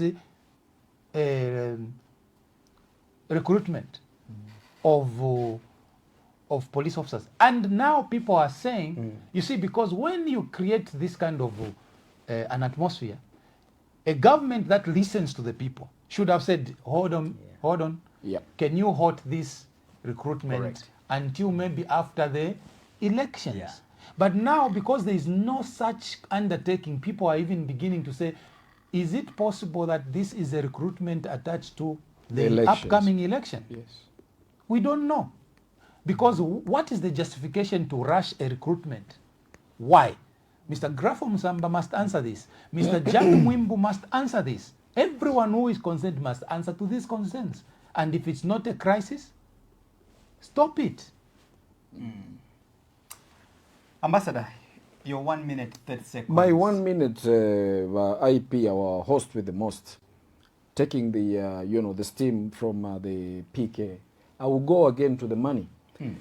It costs a lot to train 3,000 police men and women in a country like Zambia, which is ranked as the 5th poorest and most hungriest country in the world, according to the World Bank latest statistics, which is extremely sad. I mean, it's like that saying of, saying poverty in a land of plenty, or that song by Bob Marley called Rat Race, where he quotes the Bible saying that in the midst of plenty of water, a fool dies of thirst. So all I am saying is we keep going around with a begging bowl that we do not have money. And yet the few resources that we could use for something else, such as poverty alleviation or digging latrines or correcting the sanitation at the University of Zambia so that 18-year-old Emmanuel Walia does not die, you know, we are recruiting police 4 months before the elections. It takes a lot of money. I think it takes about, I don't know, I'm not sure whether it's 3 months or 6 months for them to finish their basic training. But when they come out again, you are ballooning the budget. The constable at entry get between 3,500 kwacha per month to 5,000 kwacha when they have blossomed. So let's just say at 5,000 kwacha, that's per one policeman, that's 55,000 kwacha per year. Now multiply that. You guys who know how to calculate. I can only do 1 plus 1. I don't really know. Once you go to 5 plus 5, I get lost. So again, all I am saying is we have continued to seek further funding. We have continued to go around begging with a begging bowl, and yet we keep increasing our budget. We keep blowing it up. We keep getting new judges. We keep getting new commissioners. We keep getting into things such as delimitation exercises, all these sort of things that cost money. So I think even the people that help us with budget support are saying, should we really be helping these guys? Are they really broke? They just employed teachers. They just employed policemen. They just employed judges. Are we sending, and you know all these things that are coming. I know there is a shortage of police. Where is Patrick Kangwa really to control all these things? He's the head of the civil service. What is happening? Well, I don't really know about that. Maybe we should have a special program. And actually, he would be a good guest on State of the Nation and the Big Hour.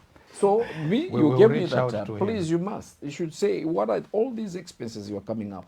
And in fact, the other person you should get in touch with, IP and PK, is the Minister of Finance. You tell us you are broke. You tell us that you inherited empty coffers. But now we keep seeing you employing, you are recruiting people, you are doing delimitation exercises, you are bringing in Bill 7, you are doing all sorts of things that cost a lot of money. Right. And that's where I would like to end. Thank you so much. Comrade Mike Sichula, your quick take. I think for me, I still remain disappointed with Mr. Kangwa because he's the head of the civil service. And if we're going to have cadres being recruited into the civil service, really, what is he doing? What if you are ceremonial and the power has been taken away from you? Then get out. You're just secretary to the cabinet. Office. It's a public office. Go home and sleep if you are incapable or if you are impotent. And give up your 700,000 kwacha per year. Of course. And the Land Cruiser.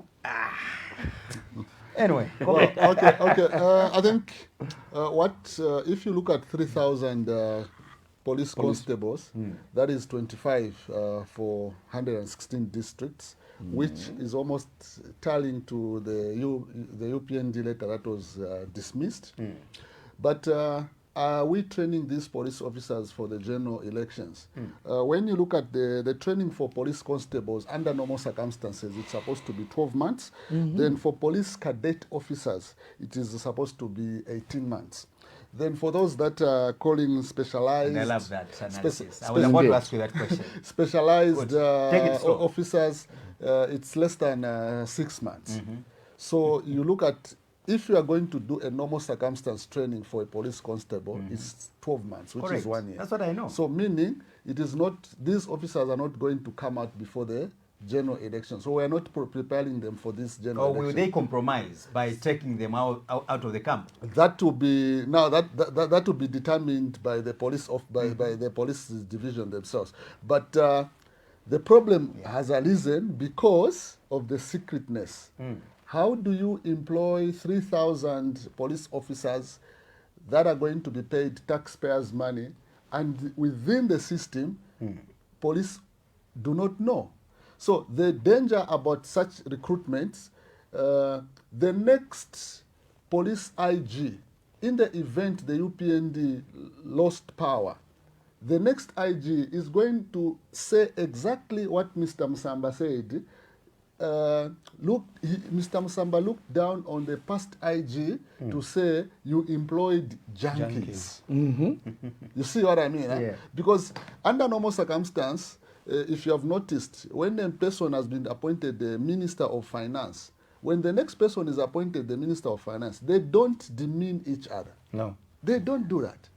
No. So the problem with Musamba he has created, instead of just sitting there to do the role he was given by President Hakainde Hichilema, he began to demean past police IG. I like that point. Can I just add in Please, one sir, more little please, thing there? you may go ahead. You have never heard Mr. Christopher Mvunga, former Bank of Zambia governor, say anything about the policies of Dr. Denny Kalialia. No. If it is to speak, they'll probably call each other and speak offline. It is called immorality. It's morality and respect for the office of those that held the office before you. Indeed. So the moment you say that one employed the junkies, you are demeaning the office. Thank you. Yeah. So this is the problem that we have created. So the next IG is probably going to say the same. Again, we must move away from that as a nation. Because if you are appointed by the president, you are appointed, because everyone in Zambia is appointed in the name of the president. When you take up the office, you must perform your duties professionally. Right. So these officers that are going to rely, according to them, it is not the Zambian people who have employed them, it is Mr. Hakainde Hichilema. That is the problem that we have created. So when they pass out, they come out, their behavior... Their allegiance. Yes, their behavior and allegiance will be to the UPND, which is not what we want. Not the country. Not the country.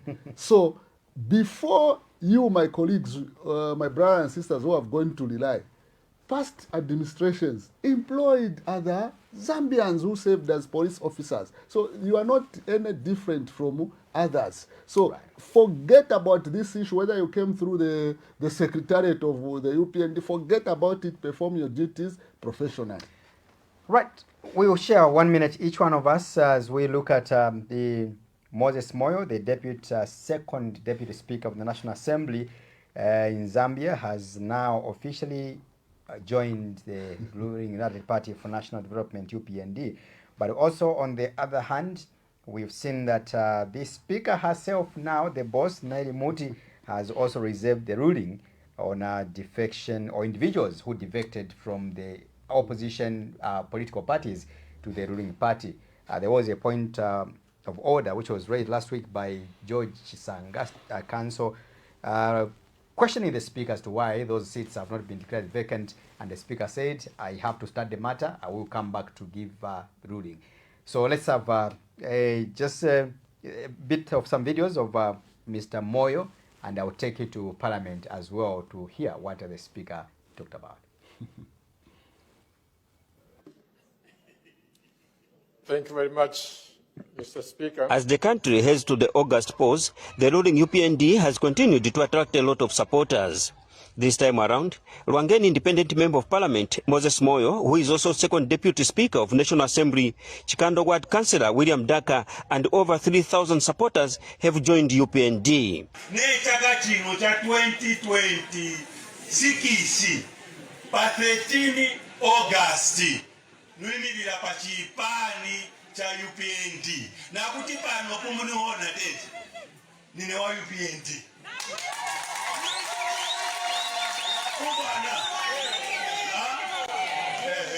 and nuisha indozi President Hakainde pa vifukwa vinaravira. So nachoka mu independent burulingi twende na pamoja mshtungu. So nuisha indozi utineo nina mpavu na time ya kutinisebeze pamoja na bani na President HH. Fanny Pili of Chikando Ward spoke on behalf of other defectors. I had no intention of debating, but since a number of things, false allegations have been made, it is my responsibility to respond to those. I think the first thing is to say that on so many occasions on this House, I've asked colleagues to invest in knowledge, because if you speak from absence of knowledge, if you speak falsehoods, you are a danger to yourself, you're also a danger to the nation. Because when you make allegations which are false, and then you get dragged to court, get arrested, then you say that the government is unfair. Mr. Speaker, I want to demonstrate, Mr. Speaker. Honorable Member for Nkana, you had an opportunity. No one interjected, no one interrupted. May you take your seat? The Honorable Minister is on the floor. Let him put his views across. Okay. May you proceed? Mr. Speaker, I want to demonstrate that the previous speaker is a danger to himself and a danger to the country. And he's got that habit, Mr. Speaker, of peddling falsehoods. Just last week, he was alleging that this person speaking had formed a company together with a maid, and that company was given a big contract. I'm demonstrating that this man is unreliable. Okay? I'm demonstrating that he's unreliable. Therefore, the allegation that... May you take your seat, Honorable Member? No, may you take your seat? Which no, just take your seat there. Yeah, just wait.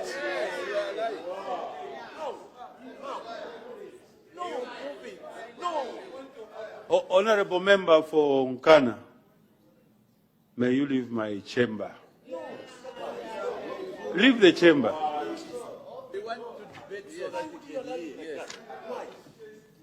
Just leave the chamber. No. You are expected to be honorable. And the people of Nkana are watching. We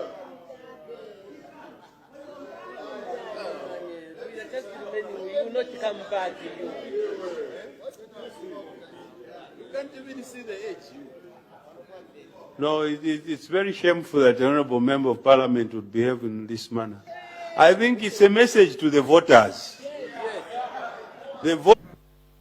Madam Speaker, thank you very much for the opportunity given to me to raise this point of order, which is anchored on Article 72 of the Constitution.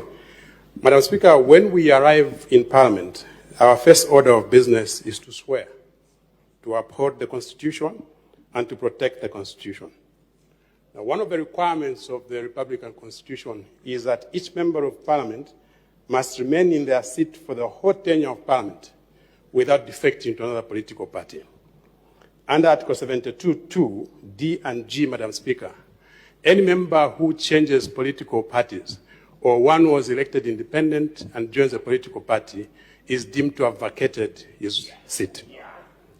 Madam Speaker, it's on record that the following members of Parliament have defected to the UPND lately, and they've declared publicly so. Honorable Katambo, Honorable Mushanga, Honorable Chiuye, Honorable Sande Chanda, Honorable Nakaponda, and Honorable Ivan Kivombwe. Madam Speaker, I would like to seek your ruling on whether, by being in this House, these members are not abrogating the Constitution, specifically Article 72. I thank you, Madam Speaker.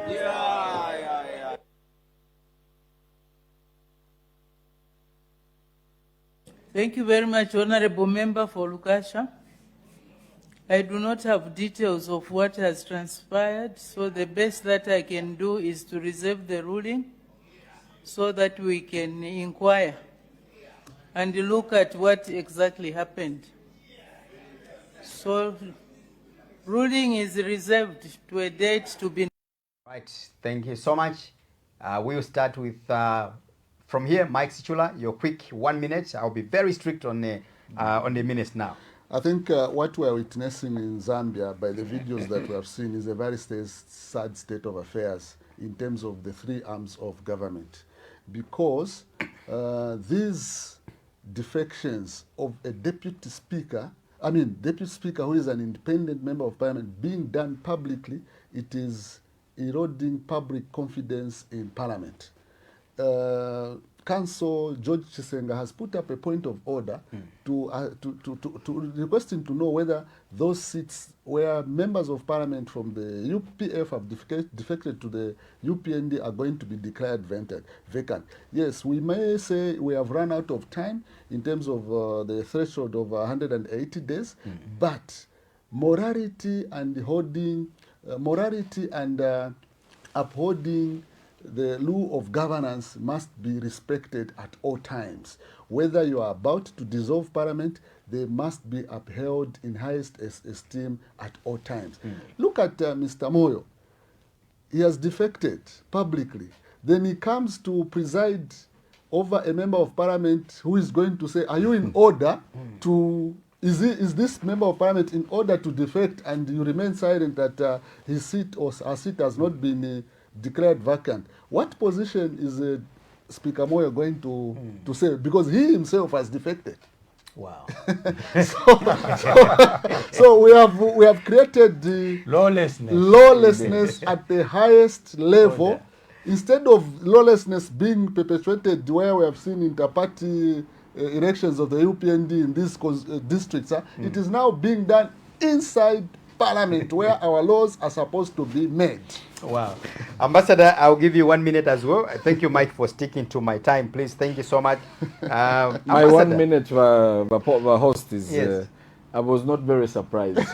I knew something was wrong with that guy. Somewhere. Every time I saw him speak, I knew something was amiss. Wrong somewhere. But then I'm not very surprised, because in this parliament, I also saw my very own aunt, State Council Nelly Muti, dance when Bill 7 was passed. I was like, my God! What is happening? You know, here is the referee. I guess one of these days, when we're ending, we should do a dance also. We should do a dance, like, you know, the speaker, like, you know. I mean, can you imagine there's a match between Zambia and Congo, and then the Senegalese referee, when who supports Zambia, when Zambia scores, the referee starts dancing. That was the Speaker of the National Assembly. So I don't know what kind of National Assembly that we have, where the Speaker goes, she's even asking guys, you know, like, Nachidi, right? Nachidi, we're not doing that Bill 7. So, you know, I mean, what do you expect? The Speaker, the Deputy Speaker, there are people who are operating just outside the decorum that has been set, the precedents that have been set on how the House should operate. Since 1964, they have come up with their own rules. Madam Nelly Muti can stand up and dance in her gown that the ruling party has worn openly. And the Deputy Speaker, who has been seen to be very harsh on the opposition members of parliament, wears a regalia openly. We all have partisan views in our hearts, but we are required to hide them, or rather not to show them openly, as we work for impartial organizations. Exactly. That's my 1 minute. Okay, you're taking. IP, when I think of Wanyanga Mulikita, when I think of Naburiato, when I think of Amusa Mwanamwambwa, when I think of the recent one, Patrick Matibini, wherever they are, Catherine Namugara, wherever they are, including the vice president, the current vice president. She was a deputy. Yeah, she was, yes. Yeah, let's talk about the deputy. Oh, yes. Because okay. Moyo will tell you that I'm the deputy, so I can misbehave in short. Yeah. You know? But you know, Moyo has been encouraged by the boss. I mean, he saw the boss dancing. Okay. I mean, if the boss comes for work late, I can come late for work too. So I've called out these names the because predecessors. I have heard people say, and I actually agree with that notion, that this is the worst parliament Zambia has ever had in the history of our 60 years. But people, not people. State Council John Sangwa said the speaker has gone rag. It's unconstitutional. The speaker has gone rag. There you go. Yeah, on record. There you go. So this is the worst parliament, IP. So I am not surprised that the substantive speaker has reserved the ruling. Then the number two goes and does the same thing over which a ruling is pending. It means he knows something. There will be no ruling. There will be no Indeed. That's what he has told us. Yeah. No, that's the analysis. Because it will mean that Yes. even his seat will Should need be to be taken. nullified. Exactly. Yes. So he knows Because he has also crossed the floor. he has crossed the floor. So this is the impunity we are talking about. This is the lawlessness we are talking about. This is the unprecedented level of misrule we have been talking about. How can a speaker go to, you just respect the office. fact that you were honored to begin, and then wait and say, look, you are pushing me to resign. Even if you want to give me running mate, please give me a bit of time. Let's For run the Parliament to be cycle. dissolved. Let Parliament be dissolved. Yes. Then you can come and give me the running mate if it is what if it is what it takes. Also, there's like a running mate on the... No, I don't know. I'm just saying. Okay. You know, but maybe I can be prophetic. You never know. You know, because you see, someone in my language we say Chimumbokulila nishipalio mwashintirile. And then Moyo, Speaker Moyo, he goes to Parliament, and I laughed.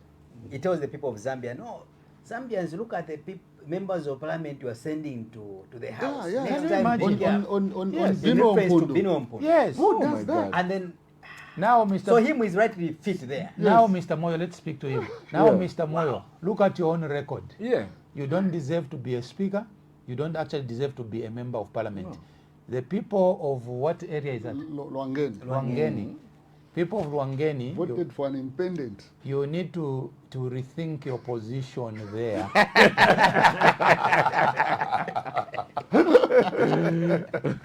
The next moment. Look, he spoke using his immunity. Yes. Let us also speak using our immunity. Mr. Moyo. And I think he has compromised his immunity already by wearing party colors. Exactly. Yes. When he could have waited. Yes. Isn't it only 2 months? It's a month. It's 1 month. 1 month. He could have 13. waited a month, Vamoyo. That's why I always used to say you didn't deserve this job, with due respect. And you know what it means when people say with due respect. So it's basically the House which has degenerated into chaos. And you lawlessness. think that's a house that can protect the Constitution? That is the house that can butcher, annihilate, and suspend the Constitution. That house is dangerous. Wow. House is on fire. Gentlemen, as we talk about that house, which is dangerous, as PK has analyzed it, or views it, let's also look at some of the bills that are yet to be passed in the next 1 month from now. And I don't know which among the bills you'd want to pick on, Mike Sichula, quickly within a minute. No, I can't pick on any, but I'll just ride on what we spoke about earlier on. Yeah. Because, a bill is not a one-page paper that you present to Parliament. Correct. A member of Parliament can look and say, okay, A, B, C, D. And also It's not a love letter. And also, yes, and also the language needs, sometimes it will need you seeking a legal mind to interplay. Now, you are going to lump them, 15 of them. This is why, in this country, we keep on doing constitutional reviews, because we rush certain processes that need time. You push them at the end.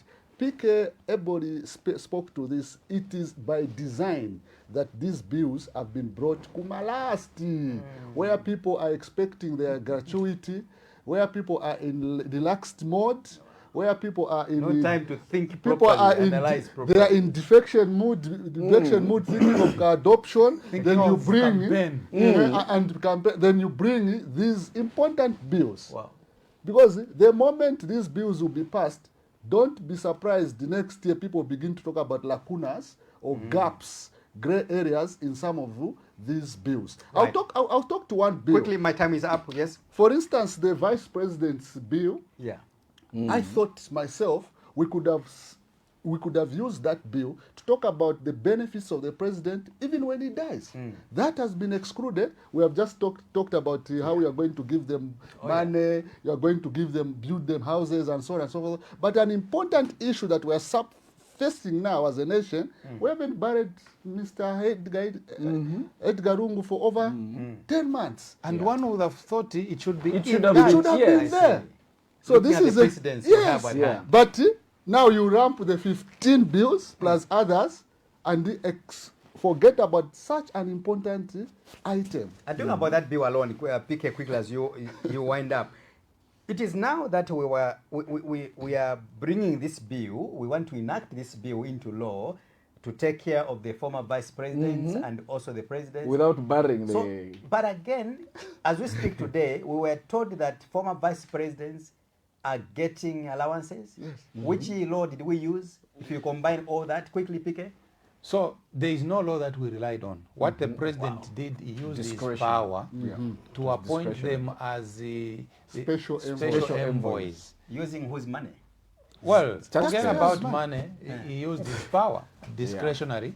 So he appointed them as the special envoys, whatever they've been doing. But that's the only justification he can use to get Dr. Mumba a VX, to get Madam Inonga a VX, to get Kavindere a VX, and put them on a stipend. Dr. Mumba and Dr. Kavindele, these are actively involved into politics. Yes. From what I understand, against the constitution. From what I understand, the General Malimba Masheke refused the offer. So there is also he refused. Godfrey Mianda. I'm told he also refused. I'm not too sure. I think he's there. So they have been drawing a salary. They got vehicles and state protection. If you go to the houses of these people, former vice presidents, they are now under state protection. But that was never supported by law. Hence this introduction of the bill. But my colleague there, Sichula, raises a very important question. You are in South Africa arguing over a dead body of a former president because the constitution does not say how the funeral of a late president, former president, should be treated. You have a bill that has gone to the floor of the House, and I really hope that thing is in there. Because if it is not there, then all of this we are doing is just politics. It's not there, Pique. It's not it's there. It's not. I've seen the 15. It's there are how many? there. There's a total of 15. Yeah, I'm glad Yes Chula, the Baba, Mbala Mafia raised that. It's not there. And I think we should be, humane enough to look at the fact that we are trying to get people on the payroll, trying to get people to have a continuous pay, but we still haven't buried the man who is 60th president of Zambia. I think this has already given us a very bad name as we clicked, 10 months on April 5. Right. This should be considered. So my appeal, is that on May 5. May 5, let us make sure that the Edgar Lungu issue, it's a very toxic issue for our country. It's going to come to haunt us for a very long time. Right. I see one celebration after another come in, Christmas, New Year, Labor Day, whatever come in, and I see people posing either with their wives or their girlfriends, and we are celebrating things while we still have not buried a president. But let me come to these bills. Right. A bill takes a long time. There is an unlimited time, actually, that it should take for a bill in Zambia to run, because there is 3 readings. First reading, second reading, third reading. And then there is a period where the president has to assent it into law within 21 days of it having been including passed. The committee sittings. Including the committee sittings. It takes a lot of time. Are you going to make lifetime decisions in 30 days? I'm not talking about one lifetime decision. I'm talking about 15 lifetime decisions. Zambia, where are we going? Where is the Law Association of Zambia in this matter? Where is the NGOCC in this matter? At least the members of parliament have an opportunity to say either they will stay away, or we may see what happened on Bill 7. Maybe they will be flown off someplace, and maybe they will come back and assent to all these bills. At the same time, we're supposed to do ratification of judges. Quickly, give us an update, days. Ambassador, on the US-Iran talks, which has, of course, ended in stalemate. Well, thank you very much. There's been a 40-day war, as you know, between the United States of America, Israel, and Iran. And the biggest issue for us, because quickly, is the fact that we get affected because we get most of our oil from the Middle East. And when elephants fight, the grass suffers. So there has been a ceasefire that was entered just a night, 2 hours before President Donald Trump threatened to annihilate a 5,000-year civilization of Iran, Persia. And then he realized that he couldn't do that.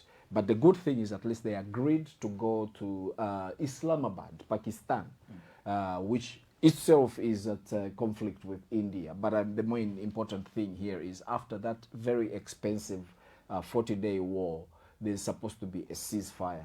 President Donald Trump, who said he would not turn back, he said, open that F, Hormuz, or obliterate you. He capitulated. He was represented in Islamabad by his vice president, Mr. J.D. Vance, a Yale scholar.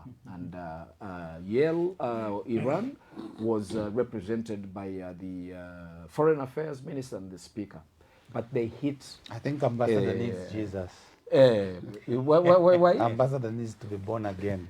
Is he lost? He's using too many this word and that word. No, that wasn't me. That was on the Twitter. I'm going to lay my hands on you. And I will accept that. Amen. Some English words. Can you please conclude? So I will conclude by saying, it is a good thing. There's good news and bad news. Yep. The bad news is the first day by PK, there was a stalemate. Right. That was day number 1 on Saturday. This evening is Sunday. They have not agreed. But then the good news is there's a ceasefire, at least for 2 weeks. Right. So that means they are not killing any more people, no more bombs are dropping, and no more bullets are being fired. And coming from a diplomatic background, I think you remember the words of Henry Kissinger, who said it's better to jo than to war.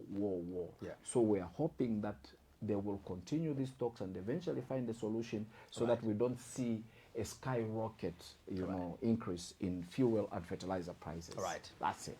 Thank you so much, PK. Thank you so much for coming through. It's an honor to be here. If we seem to be hard, it's because we love the country. Indeed. And we must tell our leaders, you are taking the country in a direction that is not familiar with us. And so it's out of the love of our nation. Yeah. Because most people who are keeping quiet, because the ambassador says Karimu Itobo, they think if they speak, they will not be appointed or readopted. Indeed. Some of us have got nothing to lose. We only have got this one Zambia to protect. That's it. And when you keep quiet, you become an accomplice. Of course, you're complicit to the crime. And like I said last time, like we have always said, I think President Hakainde Hichilema, this panel, we are the only people that love you. Absolutely. The rest of the guys, I'm telling you, Mr. President, they hate you. Do you know why I say this? Because they don't tell you the truth. They can't look you in the eye like we do. You know, we're not scared. We are able to, in fact, you should start paying us for this. Mike Chula, well, thank you so much for coming through. Nora Hoptow is gone. Who should go now? From the sports fraternity? I think Keith Mwemba should go. Oh. Thank you so much. We end there. Thank you very much. I just won an election. Wow. I want to end again on a lighter note. Of course, I enjoyed Moyo. And then I'm like, is it within the powers of Moyo to start lecturing the electorate? Be careful next time who you send to Parliament. We have also told his constituents. What is that? They have to rethink. Be careful. Well, Luangweni people, be careful. Whether you want Moyo back in Parliament. Is it right for you? Think about it. Ask Benwell. Hey, speak. I mean, your job is just to, if you want to chase referee, chase the people out there. Yeah. If you want to admit them in the house. You can't go to the extent of saying, be careful whom you vote for next time. How? I mean, imagine. Oh my God. Thank you so much. We leave everything to you, the viewers, to make your own judgment at the end of the day. But of course, the analysis program has come to an end this evening. We'll be back again next week.